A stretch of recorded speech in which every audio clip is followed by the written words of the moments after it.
Welcome back to another edition of TIDAL Flooding Talk, brought to you by the New Jersey Coastal Coalition in conjunction with our broadcast partner at Triax 57. You can catch new episodes every Tuesday at 7 p.m., like you might be doing right now. Join with me, the full cast, Dan Skeldon, Palma Shiles.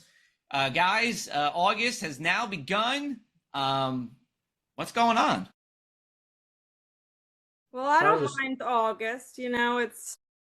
It is definitely hot, but that just means fall is around the corner. But that being said, I do enjoy all of the seasons. So I'm not one of those people that, hates summer, hates fall, or whatever. I really do. I appreciate all the weather that we have to endure, except of course, tidal flooding. Right. Yeah, we don't want that. Dan, I know, and we've said this ad nauseum, you're not a summer fan, but you were an Ocean City, New Jersey resident for a while. What were your thoughts on night in Venice? I mean, that's great, right? People out decorating the boats. Was there a party at Dan's house? No, Dan was always off the island. Oh, okay. I always stayed away. Don't like crowds, don't like traffic. And it is a great event. I mean, I went to one, but I always plan my vacation to coincide with the Night in Venice weekend. Night in Venice, for everybody who doesn't know, is it's a big boat parade, pretty much. It's a boat parade that goes through the bay side of Ocean City, New Jersey, and that there's always a theme. Most of the boats are decorated in that theme. This year's theme was 70 years of championships. It's all Philadelphia stuff, so we got Flyers, Eagles, Sixers, what am I missing? Phillies, Union, you name it. And then also the houses. Some of these houses are just decked out from top to bottom, out into the pier with their gear. There's like tens of thousands of people watching it. I had the opportunity to judge the boats 1 year in 2019. That was great. And Dan, I think you'd appreciate this because I just had special VIP parking. I just rolled right in and it was like, that's the way to do it. I do like, even though I don't go to the event, I do like how it casts the spotlight on the back bays, which kind of overshadowed by the ocean for a lot of the year, but back bays are beautiful. I mean, they're kind of quiet, and I think the people along the back bay like it that way. But this is kind of like, their weekend, and I think that's great. Yeah, and we'll of course bring on our guest, the illustrious Jim Eberwine, the most frequent guest on TIDAL Flooding Talk. He is back. He knows about Night in Venice and the love the back bay gets. Jim, how many times have you been to Night in Venice? How many times have you been there? Maybe you've been there 20 times. I've been there a couple of times, but I'm waiting for you to take me to the real Night in Venice over in Italy when you go there. But, well, you know what? Next week's guest, Jim, we have an Italian-born artist who lives in Washington, D.C., so a little fitting there. I like that tease, but yes, we'll have to go to Venice one year. No, it's a great night. It's a great night. But as Dan was saying, yeah, you gotta have patience, real patience when you're traveling around. Best thing to do is have somebody drop you off in Summers Point and walk over the bridge because you're not going to get there otherwise. Yes, that'd be true. And Palma, it's a great night. Palma, have you been to Night in Venice? I have not, because I avoid crowded events typically. But you did say that it, highlights the back bays, but, they're supposed to stay like a hidden gem. So.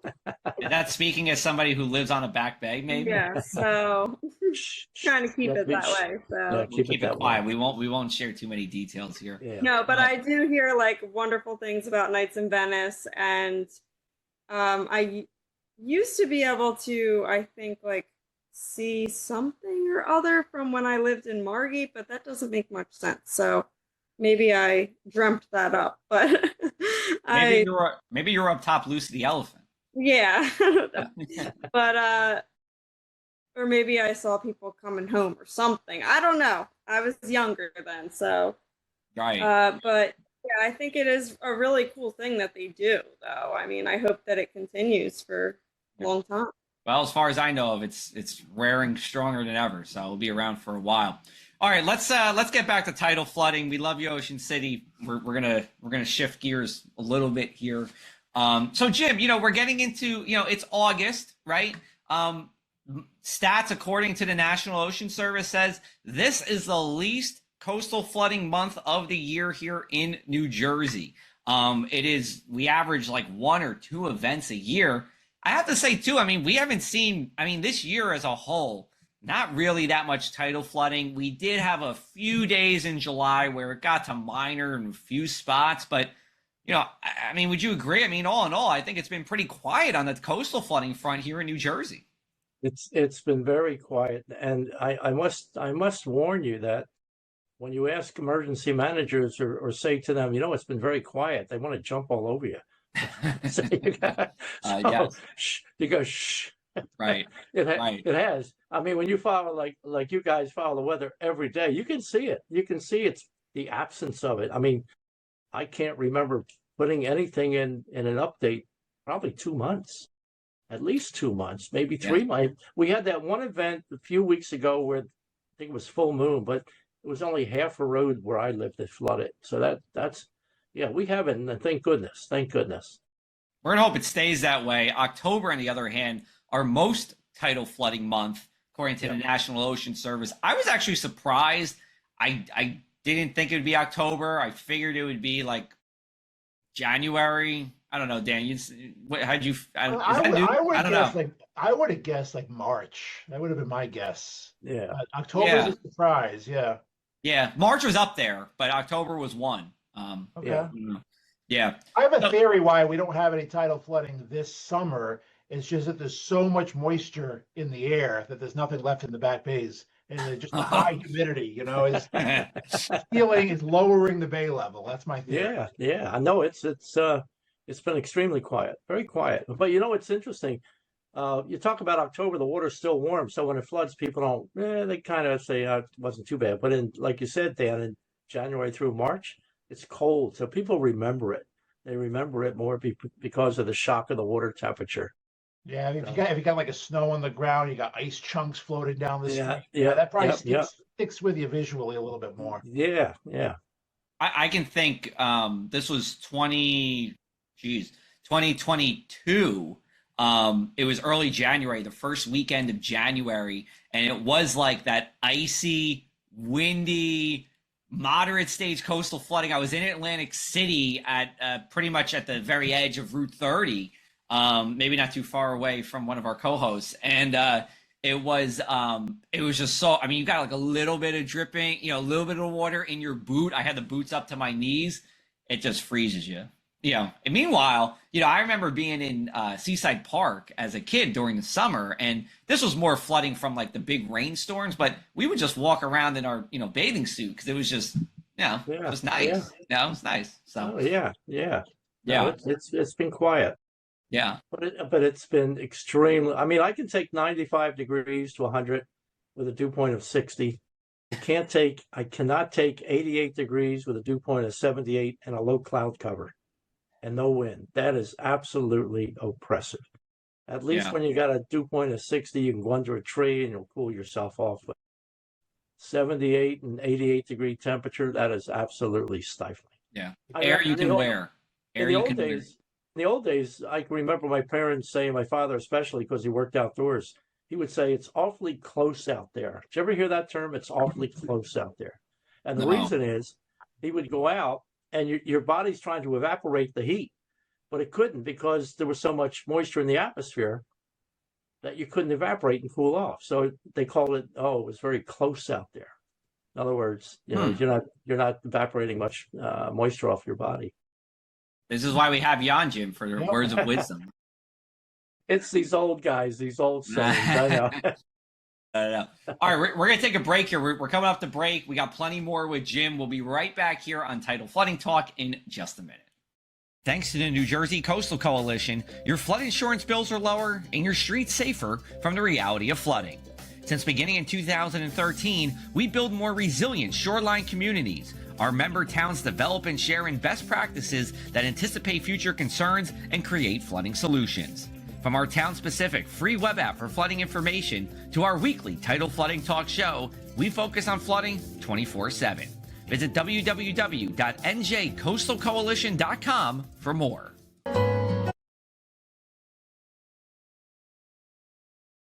Welcome back to this week's Tidal Flooding Talk with meteorologist Jim Eberwine, Joe Martucci, Palma Shiles, and myself.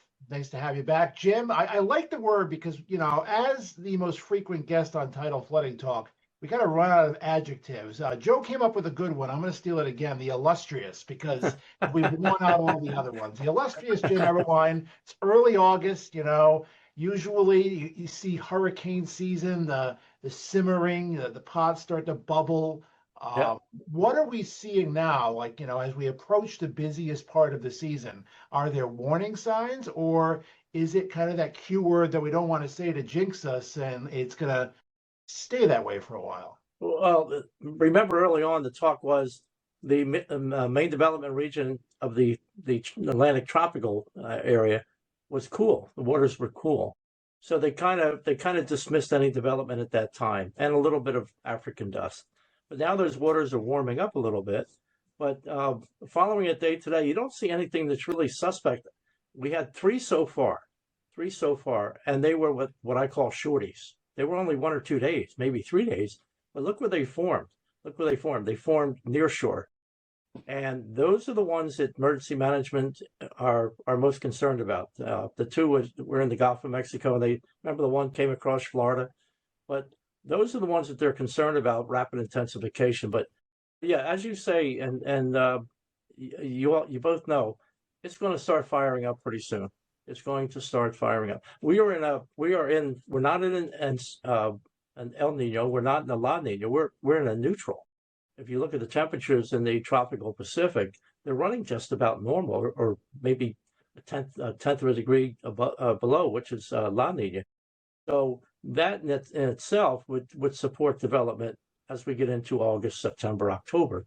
And those, as you know, are months that we have to really look forward to. But looking at the temperatures, they're very warm in the Western Caribbean, they're very warm in the Gulf, and they're warm along the southeast coast. I would guess in this month you'll probably see it get very active. Maybe 3 or 4 storms start popping up, which is not unusual for August. We've had more than, I think we've had 8 or 9 in August sometimes. So yeah, this is the time to watch. Now, you mentioned that, you know, emergency managers hate when someone says it's been quiet. And I think that could be for a couple reasons. You know, you don't want to jinx it, but also, do you think it's because people's guards are down? Absolutely. And you know what, Palma, not speaking of hurricanes, let's look at what happened in Texas. Yeah. Texas in the Balcones Escarpment of Texas. That's known as Flash Flood Alley.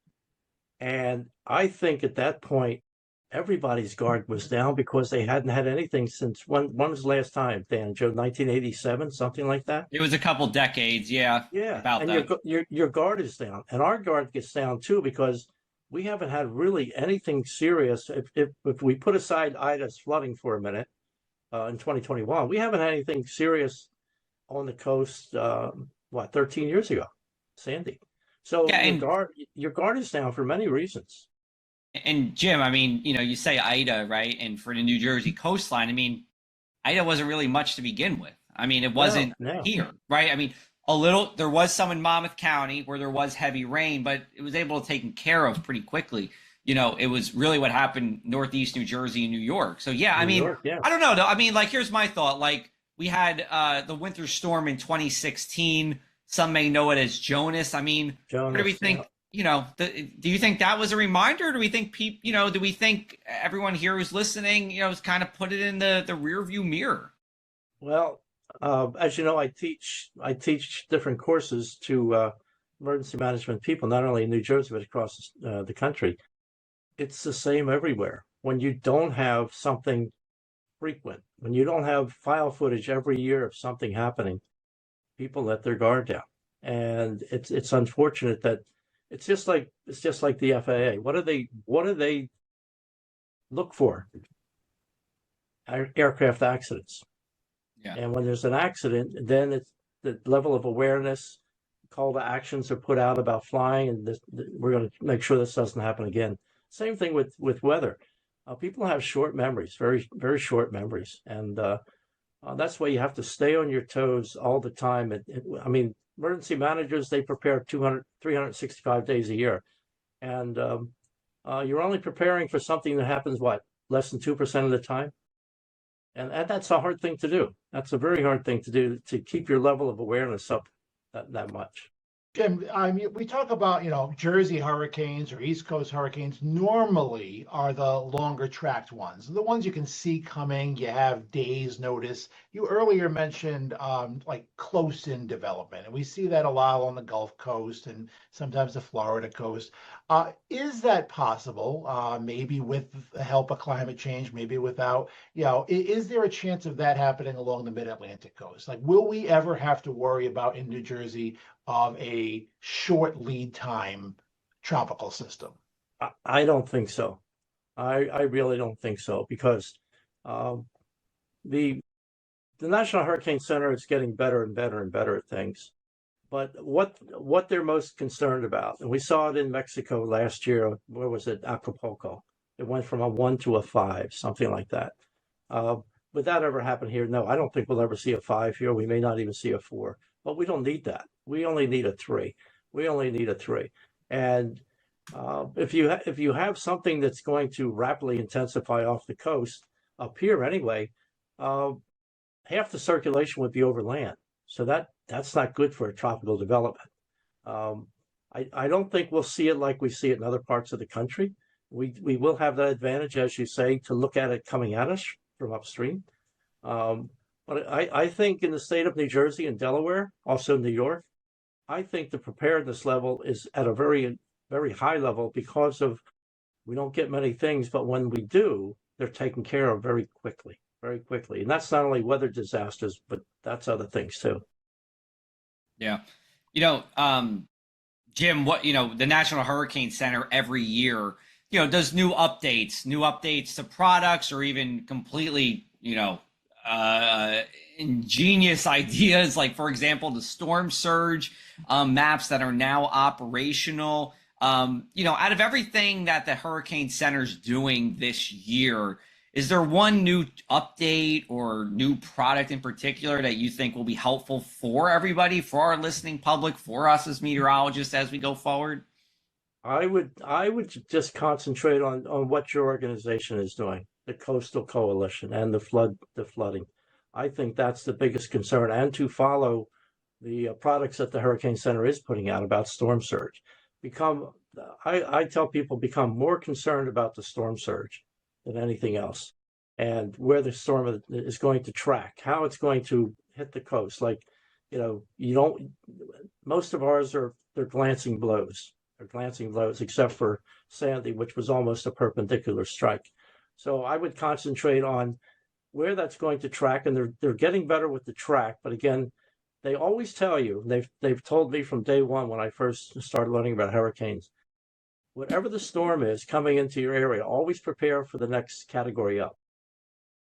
Here comes the category 1, but prepare for a category 2. And that means both the wind and the surge and the potential rain with it. But I would concentrate more on the storm surge, because 90% of the people are not familiar with it. Not familiar with what a storm surge is. They know what high tide and low tide is. If I went out on the boardwalk and asked 1,000 people to explain to me the difference between a storm surge and a storm tide, how many out of that 1,000 would tell me what it is? Not many, Jim. Probably count on one hand. Jim, why don't you educate us? Tell us what is. Well, in other words, every day you have 2 highs and 2 lows. The tide comes in 2 highs and 2 low tides. One's generally higher than the other, one's lower than the other. So those are your astronomical tides, which are based on the location of the sun and the moon, the alignment. And we can predict those 1,000 years ahead of time.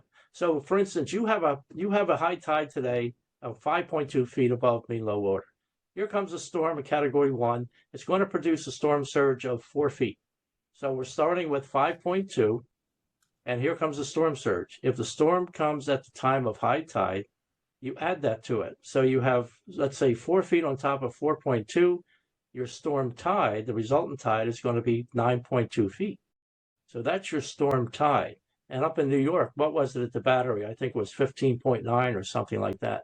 But the surge was only 8 feet or something. So you add that to your astronomical, what you get every day. And the one thing you hope for, Palma, is that when a storm is coming, that surge arrives at low tide.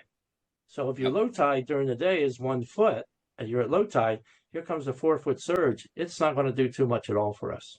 So we've said it before. We'll say it again. Sandy, going back to 2012, high tide was when that we had pretty much our biggest storm surge, making that storm tide so big. We're going to take one more break. We'll come back on the other side here on Tidal Flooding Talk.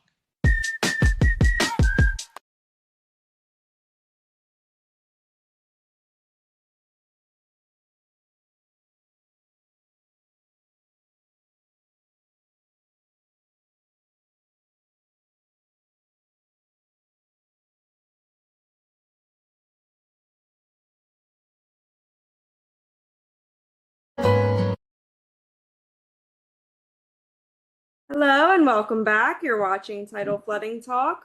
We are brought to you by the New Jersey Coastal Coalition, and we would like to remind you that flooding is not just a summer or a hurricane season threat. High tides, heavy rain, nor'easter, water doesn't check the calendar. Whether it's July or January, flooding is a year-round threat for coastal communities. So that's why it's important to stay prepared. Stay alert and don't wait for a named storm to take action. Amen. Jim, so I want to ask you your opinion on one thing here. So you mentioned our improvements in our track accuracy when it comes to hurricanes. And just for everybody here, pretty much our 1-day forecast, or excuse me, our 3-day forecast now are as accurate as our 1-day forecast were in 2000. However, I think most people don't know that that storm, that forecast cone is a 66% confidence probability. In other words, there's a 33% chance it's not within the cone. Are we at a point now in our forecast accuracy where we should maybe move that number? Like I would say go from 66 to 75%. We've had a couple of storms which were on the outer fringe of that teardrop, that cone of uncertainty. Max Mayfield always said, concentrate not just on that skinny black line, but on that teardrop, the cone of uncertainty. And we've seen that when they come ashore. Once they come ashore, they're still subject to do anything, because now it's friction involved and things like that, and troughs over the Midwest, stuff like that. That's very tough. They're making improvements now with the cone and adding different advisories and warnings to it and things. But again, the public is not really in tune to what that means, how they use that cone of uncertainty and what those percentages are and how they arrive at those. And it was only 15 years ago, I think, when they went from 3 days to 5 days with the cone, and that was because the Navy wanted to extend it to 5 days because if they had to move ships away from the major cities, get them out to sea before a hurricane, they had to get their crew back. The crew may have been vacationing on the other coast. So that cone of uncertainty is a good thing. And they do have a couple of guys down at the Hurricane Center have a video of it, YouTube, explaining it more and more. But it's something that the storm doesn't follow all the time. You follow the skinny black line, but to be safe, maybe expand it a little bit more. I would just say, because the cone, in a good way, is narrow. It gets narrower and narrower each year, pretty much. Maybe we can let's increase the confidence, and we make the cone a little bit bigger. I think it's a good thing, because as we know, not all the impacts are within that cone either. Even if that storm that's only the eye of the storm. So anyway, go ahead. When CELS puts out, the Severe Storm Center puts out a severe thunderstorm watch, they give you an outline. They'll say severe storms are possible in and outside of the box. They'll even mention there's a possibility outside of the box. So the same thing with the cone, as you mentioned. Yeah. All right. We are, Jim, when we talk to you, it just always goes by too fast. This is another edition of that. I can't believe we're almost done, because we have to do the one thing we can't stop talking about, coastal flooding or otherwise. Dan, take it away. I'm just hoping for, in the spirit of hurricane season, I have the gut that it's going to be a quiet season this year. Despite some signs, I could be wish casting, but I'm hoping for a quiet season. I always hope for a quiet season, but I do think this year U.S. impacts are going to be low. What I'm concerned about, Jim, like you, that close-in development. So hopefully we all stay on our toes, because as you always taught me, it only takes one. Right. Palma? Also, can you remind us all, when is hurricane season? Because I think it's surprising to a lot of people. Hurricane season. Well, the hurricane season officially June 1 through November 30th. In the Eastern Pacific, it's very active. They start a little bit earlier than we do, but it runs through November 30th. But we've had them in every month of the year. Yeah. And I'd like to tell people, and Dan and I, Joe, talk about it. We have two hurricane seasons. We have the one for the hurricanes, and we have the one for nor'easters. And nor'easters can be every bit as powerful as a Category 1 if we get a good mature one, like Joe mentioned Jonas in 2016. Yeah. So yeah, we're always at the first line of defense, right on the coast here. Yeah. Right. But anyway, sorry I had to sidetrack there, but I guess what I can't stop thinking about is I need to get to the beach a few more times now that it's August, and I feel like I have only gone like a couple times this summer. I'm going to keep on that beach theme, Palma, because I've had this idea cooking for a couple of weeks in my head, because I keep thinking about beach badges, and I've said this before, like beach badge prices are way different once you get north of Long Beach Island. I was in Point Pleasant today as we're recording this. Daily beach badge, $13 to go for one day. So here's my grand plan. Why don't we have this by county? Each county sets their own rate, but why don't we have the towns use digital beach badges like we did in 2020 and control the flow? Because some towns like it just for their residents. Some towns like everybody to come. Can we, then it gives people a variety to go to different beaches. Maybe the beach badge prices come down a little bit. And the towns that like a lot of visitors, great. If you're a town that likes to keep it with your people who are residents, also great. So that's my big idea for this week's episode. Joe, I think a lot of people that collect those beach tags on their beach chairs would not be happy with that digital idea. Well, oh, go ahead, Joe. Well, I was going to say, thank you, Palma. If you get a season badge, you'll still get a season badge, but you're still going to need the digital version. That's okay. But I got it. Can I, Dan, go ahead now. No, Jim, you first, sir. I just want to tell you my quick beach tag story. It was very, very hot, and I took the kids down to the beach, and the water was very, very cold. So about 10:30, 11 o'clock, because of the difference in the temperature, it got very foggy. You couldn't see 5 feet, but all you heard was the person walking along the beach saying, "Beach tags." You're still collecting them. Wow. I will say, I was a New Jerseyan for 17 years, but I'm a native New Englander. I still don't understand beach badges. I don't. It's very Jersey. It's only Jersey. And I say no beach badges. That's my idea. The hot topic. Atlantic City's free beach, Atlantic City. So. Yeah. That's true. All right. Well, Jim, thank you so much for joining us again. We always appreciate it. I'm sure we will have you on. We'll probably have you on before the end of the year again at some point. I can't thank you guys enough. I really appreciate it. I really, and you're carrying the torch for keeping people prepared. You guys do a great job.